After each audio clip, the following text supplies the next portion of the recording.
for one, am grateful, Mrs. Bush, that they are finally bringing civilization to this savage land. I could not agree with you more, my dear. My daddy settled this land, and I know he'll be looking down on us, pleased at how we help the natives. Yes, they've lost their land, but they've gained access to heaven.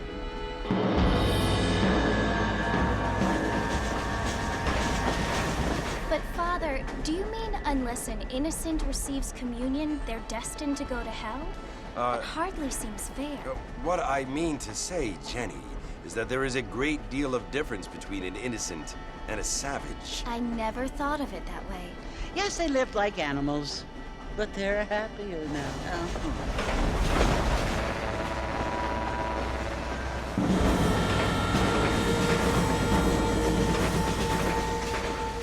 Not only do people now have motor cars, Father, but I heard that pretty soon we will be able to fly. No, only angels can fly, Jenny.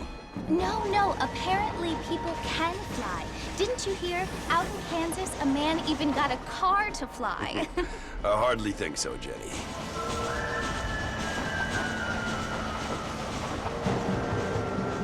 Apparently, Mr. Johns wants to run for governor, which is why he's so concerned with cleaning up the state. Nate Johns. Yes. His family is nothing but hillbilly trash that came here after the war. I don't want to be judgmental, but this state should not be ruled by such a disgusting family. A family without class. Apparently.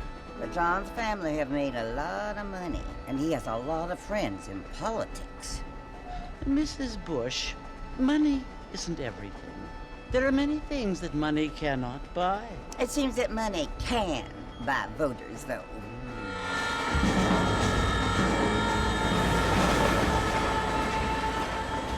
What you must remember, my dear, is that we have been brought here to spread the word. And the word and civilization, they are the same thing. They are the gifts.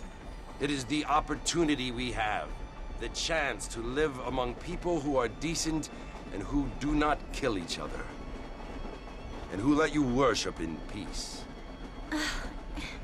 It's so confusing, Father. Sometimes I find it impossible to make the distinction between a loving act and a hateful one.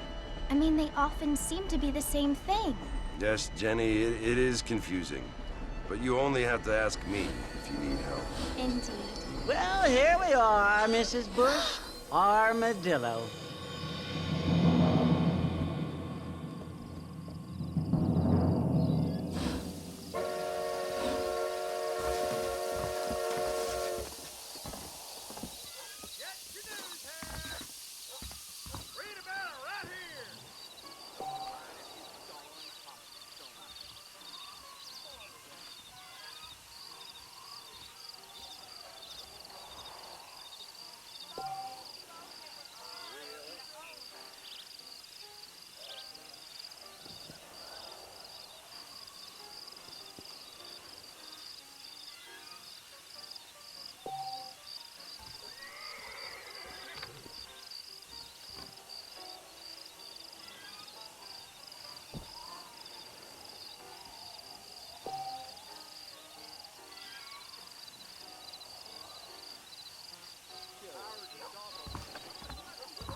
You must be John Marston. Sometimes. I'm Jake. Your friends from Blackwater hired me to guide you.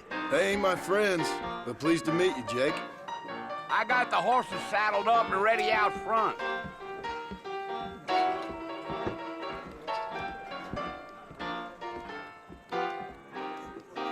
Clean the eyes, quick. No time. Coming our way.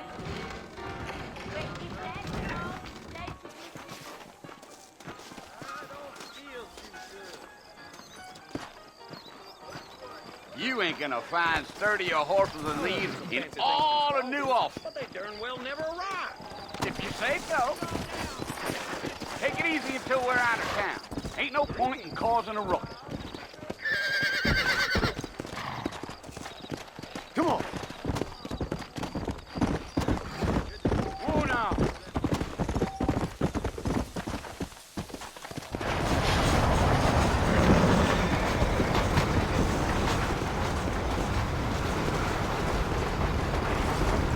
Oh, it's Fort Mercy you want to visit? That's right. Ain't taking nobody up to the fort in a long time. Strange place for a decent fella to want to visit, if you don't mind me saying.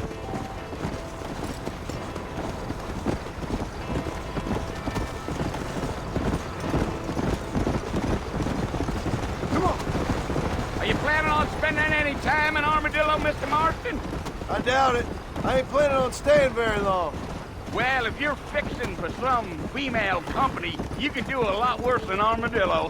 Fine as cream gravy they are. Not like Thieves' Landing. Dang, those girls ain't even fit for a drinking man to hole up with. I'm a married man, I'm afraid. Ain't we all?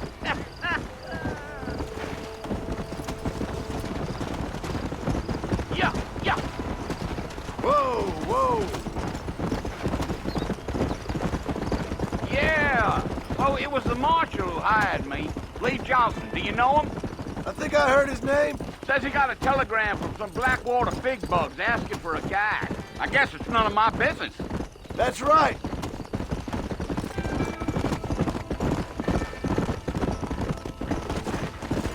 Come on. Yeah. You ain't very talkative, are you? Nope. I'm just chewing the dog, mister. It's how I am. I don't mean nothing by it. Trust me. There's things you're better off not knowing.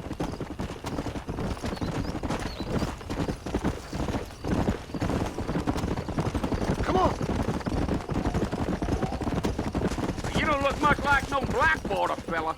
That's because I ain't. If I'm being honest, I don't care much for those highfalutin big city types. Not much at all. Blackwater ain't much of a city. More of a town with illusions, but no, me neither. Slow down.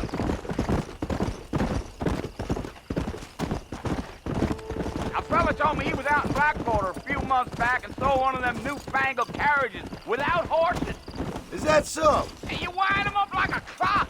Damnedest thing ye ever saw without the aid of liquor, he told me. Times are changing fast. That's for sure.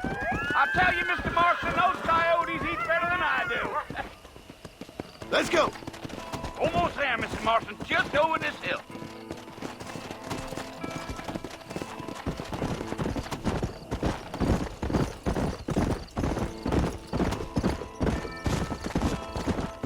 Let's go.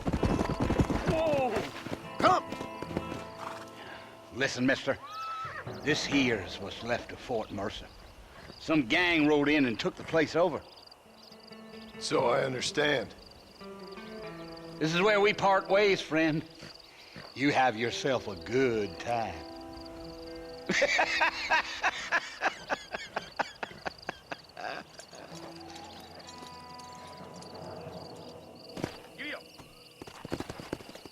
Come on.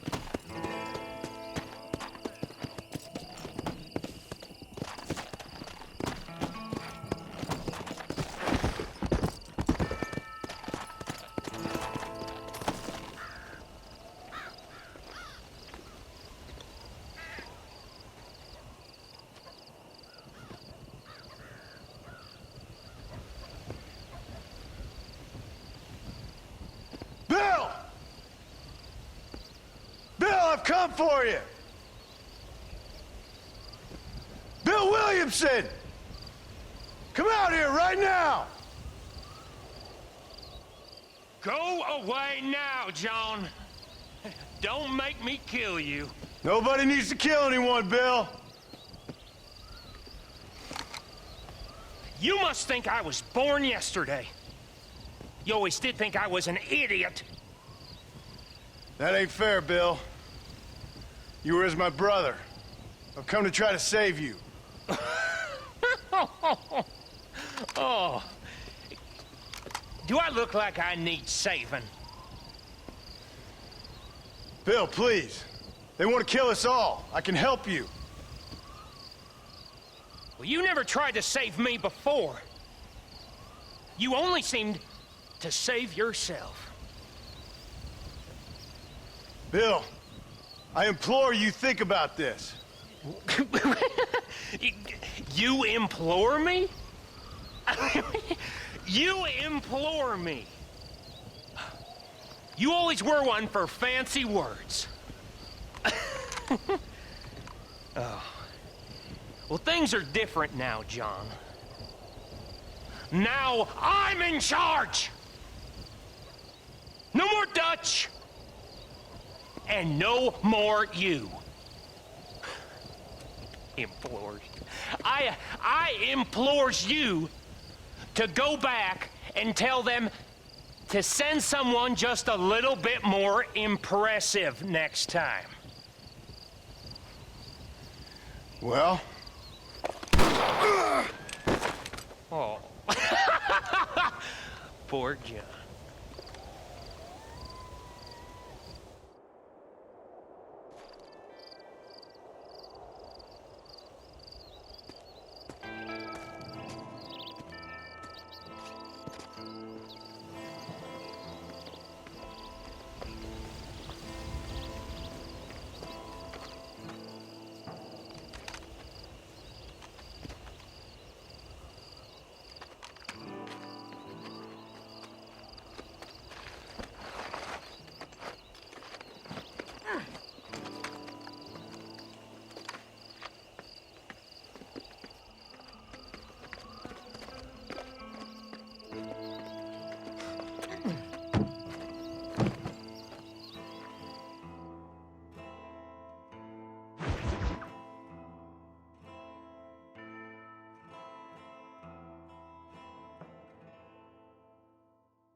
Well, you're alive.